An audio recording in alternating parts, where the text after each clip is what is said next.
Hi guys, this is Miss Segura, and we're going to be taking some notes today. Since I'm out, this is what I would be presenting to you, so I decided to make a video lesson about it. We're going to be talking about something called solubility rules. So, solubility rules are ways that we can predict whether or not we're going to end up with an insoluble substance, which we call a solid, or an aqueous solution, which can be dissolved in water. So before we get started, guys, go ahead and take a few minutes to do this warm up. Um, so in the lab, I don't remember when we did it, if it was Wednesday or Thursday, depending on your class period. Um, it says here we use sugar. Just take that off and then put salt in its place. Okay. And then go ahead and drag these to the correct spot. All right. So go ahead and pause the video and then work on that for now. Okay, so let's talk about solubility. Solubility is a homogeneous mixture of two or more substances in a single phase. That means that it looks the same throughout. Substances that are capable of being dissolved are called soluble. Substances that are incapable of being dissolved are called insoluble. Okay, so usually we're talking about something being dissolved in water. So just keep that in mind. Mixing solutions of two ionic compounds can sometimes result in the formation of an insoluble salt called a precipitate. Now, we did this reaction when we made chalk. We took two aqueous solutions, one of sodium carbonate and the other one of calcium chloride. And when we combined them, it looked very similar to this white precipitate here, or this one. It didn't look so much like this one. This one looks more yellow, and it definitely did not look like this one. So I would say it looked like either one of these two when we made the chalk. And then we filtered it and we captured that solid, that precipitate. So we did a two ionic compounds and we formed a precipitate, which was insoluble. All right, when most ionic compounds dissolve in water, they separate into cations and anions. They dissociate. So we talked about this in class the other day, how water's polarity has the ability to pull substances apart, ions apart, and that's what is the definition of dissolving in water. It's when you take a polar water molecule like water, and because it has a partial positive and partial negative end, it's able to dissociate this silver from this nitrate ion, positive silver, negative nitrate, positive potassium, and negative chlorine anion. This is supposed to say anion, by the way. And then so what we have is a double replacement reaction where partners get switched. Silver combines with chlorine to form silver chloride, and potassium combines with nitrate to form potassium nitrate in this double replacement reaction. And we can predict whether or not this is going to be a soluble substance or insoluble, either one of these, like what we did with the chalk lab. Are we going to produce a solid that we could filter out, or are they going to both be aqueous solutions and no solid is formed? That's what we're trying to do here. So in this is a particle diagram of what's happening with silver nitrate reacting with potassium chloride. So silver nitrate in solution is just clear, colorless throughout. And these are the particles, if you could see them, of silver and nitrate being dissociated by water's polarity. Same thing here. Potassium chloride is also an aqueous solution, so it's dissolved in water, and the potassium chloride ions are being represented by these little dots here. And they're both aqueous, and they're clear and colorless. And then when we combine them, we get a cloudy, either white, yellow, sometimes they could be brown or red precipitate being formed here. And in this case, we do have a precipitation reaction, and that's what this clump is here at the bottom. And we denote that the precipitate is formed by writing S for solid. Okay, so we have a solid silver chloride, AgCl, sitting at the bottom of the beaker here. And then surrounding it, we call these spectator ions. Potassium nitrate is just kind of hanging out and just watching the show of this reaction happen right here. Okay, so we took two aqueous solutions, we combined them. As a result, we did have a reaction where a solid was formed, solid silver chloride, and then potassium nitrate is just what we call the spectator ions. They're not part of the reaction. Okay? So the new compound forming the precipitate is labeled as a solid in the equation, and it's considered insoluble. Okay? So it cannot be dissolved in water. That's solid. If I try to dissolve this in water, it's not going to dissolve. It's just going to sit at the bottom of the beaker.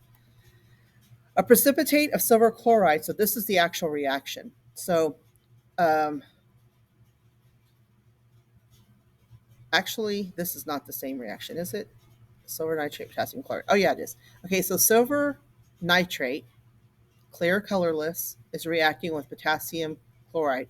It was also clear and colorless. Look, they're both clear and colorless solutions. And then as a result, we get this precipitation reaction. That white precipitate is evidence of silver chloride solid being formed as a result of this reaction. All right, so that's it looks kind of like the chalk lab, but it's going to be different substances altogether. All right, so if we know what the solutions that are reacting in the beginning are, so if we know what this is, and we know what this is, and they're reacting them together, we can, before we even do the reaction, we can predict whether a precipitate is going to be formed or not. And we do that with something called solubility rules. So in this beaker, we have potassium iodide, aqueous solution. In this beaker, we have lead 2 nitrate, aqueous solution. But they're both clear, both colorless. When we mix them, we end up with new substances of lead iodide, which is this yellow precipitate that's sitting at the bottom. And then around here are the spectator ions of potassium nitrate because they're aqueous, right? So they're just kind of watching the reaction. We call those spectator ions. The lead 2 iodide is what's sitting here at the bottom. And the reason I know that is because it says solid right there. Now, if I wanted to take those substances and look at something called solubility rules, I could have determined that lead and what was the other substance? Iodide are going to produce a solid by looking at this chart here. So if I look here for iodide, there's iodine. It's generally soluble, but there are some exceptions that would make iodide insoluble when it's combined with silver, lead, or mercury. Well, if you'll notice, silver was one of those ions, right? It was PBI. So that means that it's an exception, whereas iodide would normally be soluble, would dissolve in water readily, but when it's combined with lead, Pb, it's going to make it insoluble. That's one of the exceptions, and that's why we got the yellow precipitate right here. Okay? All right, so let's look at this example. Determine whether the compound of calcium bromide will be soluble or insoluble. So this is what you're going to have to do.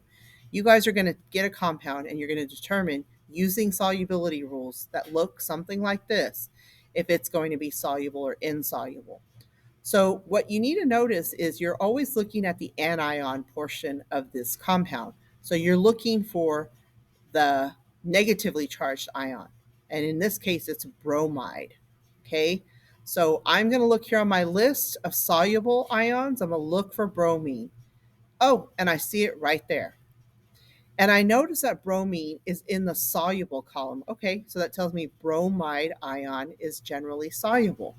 But there are some exceptions here that would make it insoluble. Now, for bromine, those exceptions are silver, when it's combined with silver, lead, or mercury. Now, if I look at the compound again, it's CaBr. Ca is not one of those exceptions. So that means that bromine is soluble with these exceptions. Calcium's not one, right? So it says, since the anion in CaBr2 is Br minus, find it on the chart. We did. Notice that it's listed under the soluble column. There are some exceptions that would make bromide compounds insoluble, but calcium is not one. Therefore, we would classify CaBr2 as soluble. There would be no precipitate produced when reacted. Okay? All right, so it would look clear and colorless like this, no reaction. Example number 2, determine whether the compound of sodium hydroxide will be soluble or insoluble.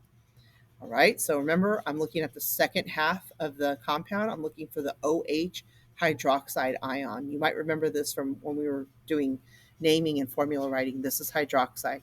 So I'm going to go down the list here. I'm going to look for hydroxide. I don't see it here in the soluble column. That means that it must be in the insoluble column. So I'm going to keep going down. Oh, there's hydroxide right there. So hydroxide compounds are generally insoluble. Now, there are some exceptions that would make hydroxide soluble. Okay, so these are exceptions that would make these compounds soluble. So for hydroxide, it'd be ammonium, the alkali metal cations, calcium, strontium, and barium. And you might think, oh, it's not listed there. It's insoluble. Hydroxide, sodium hydroxide is insoluble. But hold on just a minute. You see where it says the alkali metal cations, right? And in this compound, sodium is an alkali metal. Okay, so I'm going to go ahead and go to my document camera to show you my periodic table. And you guys are going to see sodium listed as an alkali metal. Okay, now if you'll remember, this group, this entire group here, except for hydrogen, lithium all the way down to francium, are alkali metals. Sodium is an alkali metal. That means that sodium, when combined with hydroxide, is going to make a soluble compound. Okay, so let's go back here. Hydroxide is generally insoluble. There are some exceptions. Sodium is an alkali metal. So does that mean it will be soluble or insoluble? Let's see. NaOH would be soluble. The exception that makes this compound soluble is Na is an alkali metal. It's in that first group. This is one exception many students forget. So don't forget that, okay? You might say, oh, looking over here, oh, I don't see sodium listed, but look, alkali metals. You got to be careful with that one. A lot of students forget that one, okay? All right, and this is another chart that can be used to determine solubility rules. And this is something that you would see like in a textbook. You're going to read this the same way. So soluble compounds would be group 1A cations like lithium, sodium, potassium, rubidium, cesium, and ammonium. There's no exceptions, okay? So these are always soluble. Now, if you look at these anions here, they're always soluble. There's no exceptions.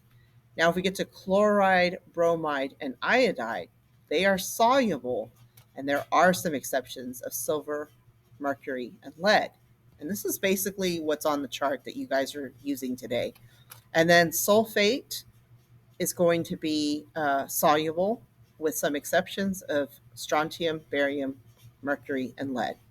And now these are the insoluble compounds. So same thing here. These are generally insoluble, except sulfide is soluble when it's combined with group 1A cations. So that'd be lithium all the way down through francium.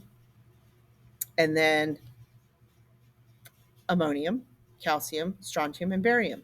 Okay. And then carbonate, it's insoluble with these exceptions. So if it's with group 1A or ammonium. Hydroxide is generally insoluble, except when it's with group 1A cations, ammonium, calcium, strontium, barium. And then phosphate is generally insoluble, except when it's with group 1A alkali metal cations, and ammonium. Okay, so this chart can also be used as a reference for solubility rules. So let's try using this chart to see if aluminum sulfide is soluble or insoluble. So remember, I'm going to look for the S portion of this compound, and it's right here. It's insoluble. Now, there are some exceptions. it's combined with aluminum. Aluminum is not a group 1A cation. It's not ammonium, it's not calcium, it's not strontium, it's not barium. So that means aluminum sulfide is going to be insoluble, okay, because aluminum is not one of those exceptions. All right. Now, there's the video here if you want to learn more about precipitation reactions. And then this slide right here, you're going to use practice, but your solubility rules look a little bit different. Okay, so let's look at what your solubility rules look like. So this is your solubility rules. So it looks very similar to the one that you were looking at in the slides. So these are all the soluble compounds. I'm sorry, all the soluble ions, and these are the exceptions for each one. Okay, very similar to what you just saw. So that means that if I have a compound of, let's say, cyanide, and it's combined with something, it doesn't matter what it's combined with, it's always going to be soluble. Okay, because there's no exceptions that would make it insoluble for cyanide. Now, if I look at chloride, it's generally soluble, but if it's combined with anything like silver, lead, or mercury, it's going to become insoluble. Okay, so just keep that in mind. So let's do a couple of practice problems. And then at the bottom here, just like on the chart that you saw online, you're going to have some insoluble anions that would be soluble when combined with these. Okay, and notice alkali metals are listed for every single insoluble. So anytime you see it with an alkali metal, it's always going to be soluble, or ammonium. Okay, so just keep that in mind. All right, let's do a couple of these practice problems together on the slide. So let's do lithium hydroxide. Let's put it right here in the middle. And we are going to determine if this compound is soluble or insoluble. So I have LiOH. I'm going to look at my chart for the negative portion, which is OH. OH is insoluble, and it was combined with lithium, right? So we're looking at OH. Compounds of ammonium, nope. Alkali metal cations, I need to check. It's not calcium, it's not strontium, it's not barium. So the only thing I need to do is figure out, is lithium an alkali metal? And lithium is an alkali metal. Okay? So that means that an insoluble ion like hydroxide is going to be soluble when it's with an alkali metal. So that means lithium, which is an alkali metal, combined with hydroxide, is going to make this compound soluble. Okay? This is an exception. So let's go back. So we're going to go ahead and call this soluble. Okay, let's do this one here. Okay, HGI. So I'm going to look at the chart. I'm going to look for the second half, which was I. I is generally soluble. Now, there are some exceptions that would make iodine insoluble, and it's when it's combined with silver, lead, or mercury. And I believe it was combined with mercury. So we're going to call this compound insoluble. So iodine, when combined with mercury, is insoluble. Okay, let's go ahead and move that guy over to insoluble. Okay, let's do another one. Let's do silver chloride. All right, so I'm looking for the chloride portion of that compound, and it's soluble. So chloride is soluble. There are some exceptions when it's combined with silver, lead, and mercury. I think it was combined with silver. I don't even remember, to be honest. Yep. So we're going to say that it is insoluble. And just going over that really quickly again. It was chloride, or was it iodide? I forgot which one it was. Oh, it was chloride. Okay, so chloride ion right here is soluble, and there are some exceptions. Silver is one of them. So silver chloride is going to be insoluble. Okay, that's why we moved it right here to insoluble. Let's do one more. let's do,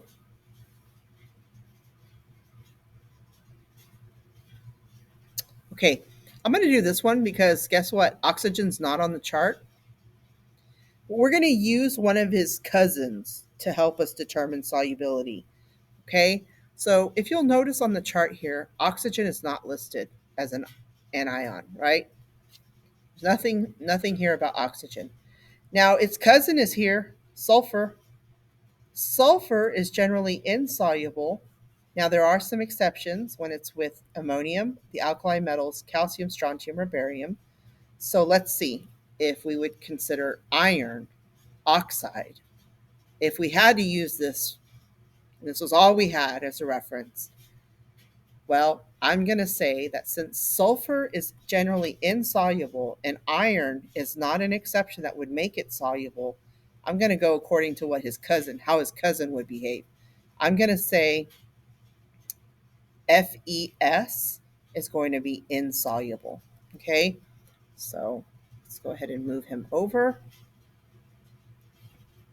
So we're just using evidence of nearby elements to figure out for the ones that we don't have um, any information on. I think that's the only one. Uh, I think F is also not on here. Is F on here? No. All right, let's do F. CaF, calcium fluoride. Okay, we're going to look at the chart. Now, notice fluorine is not on here, but its cousins are bromine, chlorine, and iodine. They're all from the same family, and they're generally soluble. There are some exceptions. They all have the same exceptions, except when combined with silver, lead, and mercury for all three of them. So, what was the element again? Fluorine. Fluorine combined with what? I forgot. Calcium. All right.